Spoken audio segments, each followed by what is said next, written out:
ವಾರ ಬಿಡಿ ಕಾಣ್ದಿದ್ ಕೆಲಸ ಈ ರಜೆ ಸಿಕ್ತಾಗ ಕರೆಕ್ಟಾಗಿ ಕಣ್ಣಿಗೆ ಬೀಳುತ್ತೆ. ಹಾಯ್ ಹಲೋ ಎಲ್ರಿಗೂ ನಮಸ್ಕಾರ, welcome back to one more mini vlog. ಬೆಳಗ್ಗೆನೇ ಇದ್ದು ಸ್ವಲ್ಪ ಫ್ರೆಶ್ ಅಪ್ ಆಗಿ ಕಾಫಿ ಕುಡ್ಕೊಂಡು ಜೊತೆಗೆ ತಿಂಡಿನೂ ಮುಗಿಸ್ಕೊಂಡು ಸೀದಾ ಕೆಲಸ ಮಾಡೋಣ ಅಂತ ನಿಂತ್ಕೊಂಡೆ.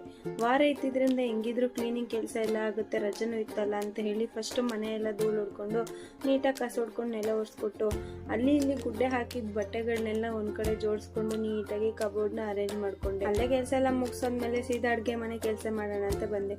ಫಸ್ಟ್ ಪಾತ್ರೆ ಇತ್ತು, ಅದನ್ನೆಲ್ಲ ತೊಳೆಯೋದ್ರೊಳಗಡೆ ನಮ್ಮ ಮನೆಯವರು ಸ್ವಲ್ಪ ಪೂಜೆ ಎಲ್ಲ ಮುಗಿಸಿದ್ರು. ಬಳೆನ ಬಿಚ್ಚಕ್ಕೆ ಮನ್ಸಿಲ್ಲ ಅಂದ್ರು ಎತ್ತಿಡೋಣ ಅಂತ ಇವತ್ತೆಲ್ಲ ಎತ್ತಿಡ್ತಾ ಇದ್ದೆ. ಆ ಗ್ಯಾಪಲ್ಲಿ ಒಂದು ಪಾರ್ಸಲ್ ಕೂಡ ಬಂತು. ವೆಜಿಟೇಬಲ್ ಕಟ್ಟರ್ನ ಆರ್ಡರ್ ಮಾಡ್ಕೊಂಡಿದ್ದೆ, ಫೈನಲಿ ಇವತ್ತು ಬಂತು. ಸ್ವಲ್ಪ ಇನ್ನೂ ದಪ್ಪ ಬರಬೇಕಾಗಿತ್ತು, ಪರವಾಗಿಲ್ಲ, ಓಕೆ ಅನ್ನೋ. ಅದ್ರ ಜೊತೆಗೆ 4 ನೈಫು ಜೊತೆಗೆ ಒಂದು ಸಿಸರು ಬಂದಿತ್ತು. ಪ್ರಾಡಕ್ಟ್ ಲಿಂಕ್ ಬೇಕು ಅಂದ್ರೆ ನನಗೆ DM ಮಾಡಿ ನಾನು ಕಳ್ಸ್ಕೊಡ್ತೀನಿ. ಏನ್ ತಡ ತಂದಿರೋ ಪ್ರಾಡಕ್ಟ್ ನ ಓಪನಿಂಗ್ ಸೆರೆಮನಿ ಮಾಡ್ಕೊಂಡು ಬರ್ಗೆ ಬೇಕಾಗಿರೋದೆಲ್ಲ ಕಟ್ ಮಾಡ್ಕೊಂಡು ಒಂದ್ ಕಡೆಯಿಂದ ಒಗ್ಗರಣೆ ಮಾಡ್ಕೊಂಡಿದ್ದೆ. ಇವತ್ತು